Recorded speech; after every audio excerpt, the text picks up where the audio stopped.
आप सभी साथियों को मेरा नमस्कार। दोस्तों, यदि आप स्थानांतरण का इंतजार कर रहे हैं तो निश्चित रूप से ये खबर आपके लिए अच्छी होगी। अपनी स्क्रीन पे आप देख सकते हैं महानिदेशक स्कूली शिक्षा श्री विजय किरण आनंद जी का ये आदेश है और ये आदेश अपर राज्य सूचना विज्ञान अधिकारी राष्ट्रीय सूचना विज्ञान केंद्र लखनऊ को दिया गया है। अगर हम डेट की बात करते हैं तो 11 जुलाई 2022 यानी कल के डेट में यह आदेश हुआ है और इस आदेश का विषय है संभावित अंतर जनपदीय स्थानांतरण की ऑनलाइन पोर्टल की तैयारी किए जाने के संबंध में ये आदेश दिया गया है। तो निश्चित रूप से ऑनलाइन पोर्टल को तैयार करने की बात की जा रही है स्थानांतरण के लिए और ये कहा जा सकता है कि ये स्थानांतरण की दिशा में कदम बढ़ चुके हैं। दोस्तों, यहाँ आप देखते हैं कि क्या कुछ दिया गया है इसमें। महोदय, अवगत कराना है कि प्रदेश के शिक्षकों के स्थानांतरण की कार्यवाही पूर्व में भी की जाती रही है। निकट भविष्य में यह प्रक्रिया संपादित किया जाना संभावित है। इस संबंध में स्थानांतरण आवेदन एवं अन्य कार्यवाही राष्ट्रीय सूचना विज्ञान केंद्र द्वारा पोर्टल के माध्यम से ही की जाएगी। इस संबंध में निम्न तैयारियां आपके स्तर से अपेक्षित हैं। तो यहाँ पे तैयारियों की बात की जा रही है दोस्तों कि स्थानांतरण किस प्रकार से होंगे। इसमें पहला बिंदु दिया जा रहा है तैयारी में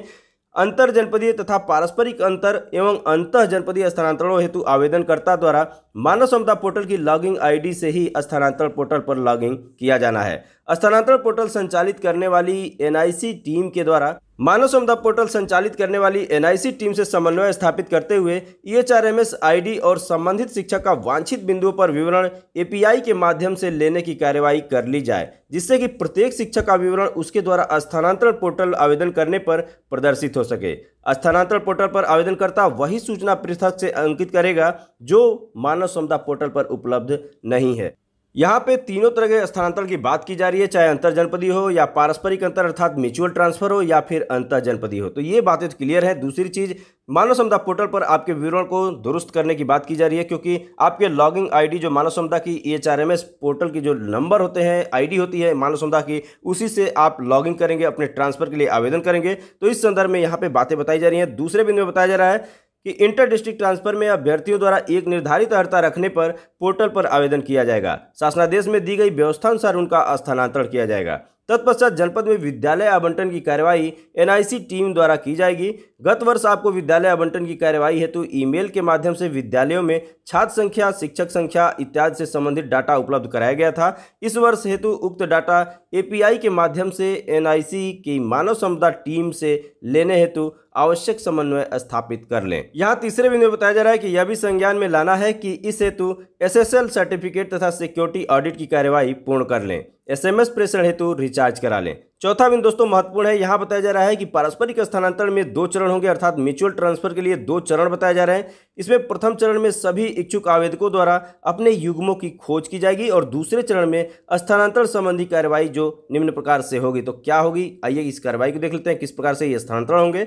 यहाँ पे पहला बिंदु जो दिया जा रहा है, इसमें बताया जा रहा है कि अगर कोई शिक्षक स्थानांतरण चाहता है तो उसको आपके पोर्टल पर लॉगिन करके रजिस्टर करना होगा। उसके संबंध में कैडर, वर्तमान विद्यालय, विकासखंड, जनपद तथा विषय प्रदर्शित हो। यहाँ पे दूसरे बिंदु में दिया जा रहा है कि प्रत्येक आवेदनकर्ता को कम से कम 1 एवं अधिकतम 5 चयन करना होगा, जिससे आवेदनकर्ता को उसके वांछित ब्लॉक या जनपद में स्थानांतरण किया जा सके।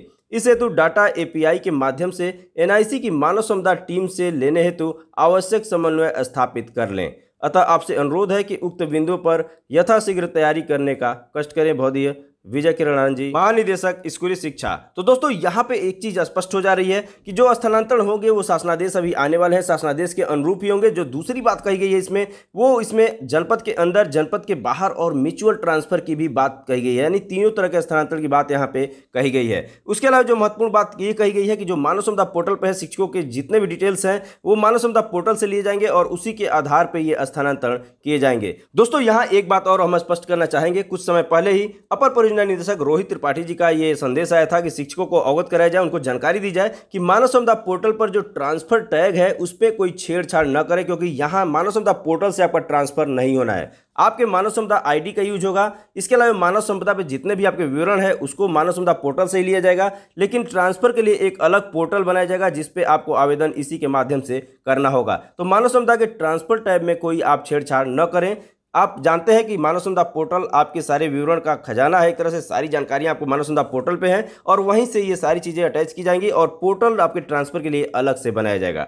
तो दोस्तों इस आदेश को देखने के बाद यह स्पष्ट हो जाता है कि स्थानांतरण की तैयारियां हो रही हैं और यह कहा जा सकता है कि स्थानांतरण की दिशा में यह कदम बढ़ाया जा चुका है। तो दोस्तों ये रहा छोटा सा अपडेट आप सभी के लिए। वीडियो अगर अच्छी लगी हो तो लाइक कर दीजिएगा, चैनल को अभी सब्सक्राइब नहीं किया तो सब्सक्राइब कर लीजिएगा, क्योंकि मैं आपके विभाग से संबंधित जो जरूरी सूचनाएं हैं वो वीडियो के माध्यम से आपके समक्ष लेके आता रहता हूं। तो दोस्तों मिलते हैं नेक्स्ट वीडियो में नेक्स्ट टॉपिक के साथ, तब तक के लिए नमस्कार।